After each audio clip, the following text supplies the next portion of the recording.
होगी नहीं होगी, होगी नहीं होगी, होगी नहीं होगी, होगी नहीं होगी, रिलीज होगी कि नहीं होगी, सबके मन में यही सवाल था। कांग्रेस का पूरा विरोध था, बीजेपी का फुल समर्थन था फॉर द ऑब्वियस रीजन, और ढेर सारे विवाद थे।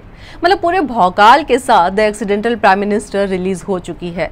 पूर्व प्रधानमंत्री मनमोहन सिंह के मीडिया एडवाइजर संजय बारू की लिखी किताब द एक्सीडेंटल प्राइम मिनिस्टर के ऊपर यह फिल्म आधारित है। इस फिल्म में मनमोहन सिंह के प्रधानमंत्री वाले 10 साल को दिखाया गया है कि उस समय उनकी स्थिति कैसी थी, किस तरीके का प्रेशर था और वो किस तरीके से रिएक्ट करते थे।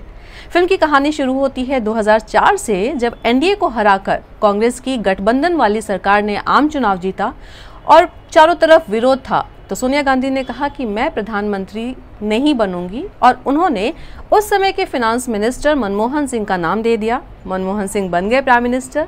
अमेरिकी प्रेसिडेंट जॉर्ज बुश के साथ न्यूक्लियर डील, उस डील को लेकर के लेफ्ट का हंगामा, सपोर्ट को वापस लेना और मनमोहन सिंह के ऊपर सोनिया गांधी का प्रेशर, ऐसे कई सारे इंसिडेंट्स को इस फिल्म में दिखाया गया है।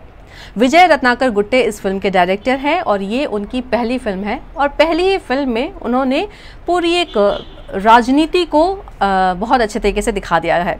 फर्स्ट हाफ इंटरेस्टिंग लगता है क्योंकि चाहे आपको पॉलिटिक्स में इंटरेस्ट हो या ना हो, लेकिन उनके किरदारों को पर्दे पर देखने का इंटरेस्ट सबका बना रहता है।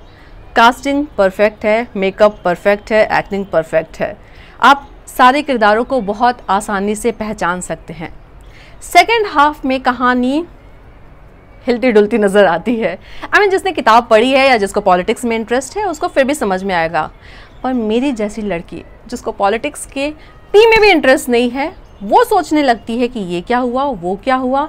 और कई सारी चीज़ें ट्रेलर में हैं। ट्रेलर में कुछ डायलॉग्स आपने सुने होंगे, लेकिन फिल्म में वो डायलॉग्स हैं ही नहीं। कई जगह अक्षय खन्ना के डायलॉग्स को म्यूट कर दिया गया है, तो वो भी आपको लगता है कि यार ये क्या हो रहा है। या कई चीज़ें जिनका मेंशन किताब में नहीं है, जिनका जिक्र किताब में नहीं है, या एक्चुअली जो उस समय हुई भी नहीं थी, वो भी आपको फिल्म में देखने को मिलती है। तो अगर आपको इस तरीके के फिक्शन एलिमेंट्स फिल्म में डालने ही थे, तो फिर आपके दिमाग में सवाल आता है एज अ ऑडियंस कि फिर आपने उस समय के रियल फुटेज को फिल्म में क्यों यूज़ किया। और ये जब चीज़ें थोड़ी बहुत दिमाग में आती हैं तो आपको थोड़ी परेशानी होती है। फिल्म का बैकग्राउंड म्यूज़िक भी ऐसा नहीं है जो किसी सीन को बहुत ज़्यादा सपोर्ट करता हो। अनुपम खेर बने हैं मनमोहन सिंह। आप उनकी चाल का या जिस भी चीज़ का आप भले ही मजाक उड़ा लें, बट फैक्ट है कि बंदे ने ना एकदम घोट करके मनमोहन सिंह की आत्मा को पी लिया है। मतलब हूबहू एकदम डिट्टो कॉपी उन्होंने की है मनमोहन सिंह की। अक्षय खन्ना, फिल्म है मनमोहन सिंह के ऊपर जिसका किरदार निभाया है अनुपम खेर ने, लेकिन जब आप फिल्म देखते हैं तो आपको लगता है कि यार फिल्म का हीरो तो संजय बारू है। मतलब अक्षय खन्ना, मुझे हमेशा लगता है कि वो थोड़े अंडररेटेड एक्टर रहे हैं। ही डिजर्व्स अ लॉट। इस फिल्म में अपनी स्माइल से, अपने एक्सप्रेशन से उन्होंने जो चीज़ें कन्वे की हैं, बड़े बड़े एक्टर्स भारी भरकम डायलॉग के साथ भी वो कमाल नहीं कर पाते हैं। आई विश कि इस फिल्म के बाद से अक्षय को और ज़्यादा अच्छे काम मिले।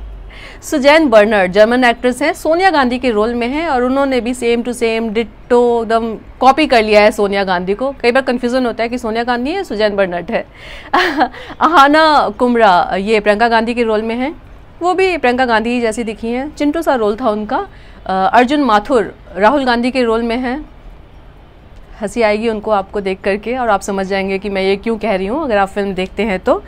इसके अलावा बाकी सारे कैरेक्टर्स इंटरेस्टिंग हैं और सारे कैरेक्टर्स को ना पहचानना कि अच्छा इसने इसका रोल किया है, उसने उसका रोल किया है, ये भी अपने आप में इंटरेस्टिंग लगता है। और ये जो गेम है ना पहचानने वाला, वो भी फिल्म में आपका इंटरेस्ट बनाए रखता है।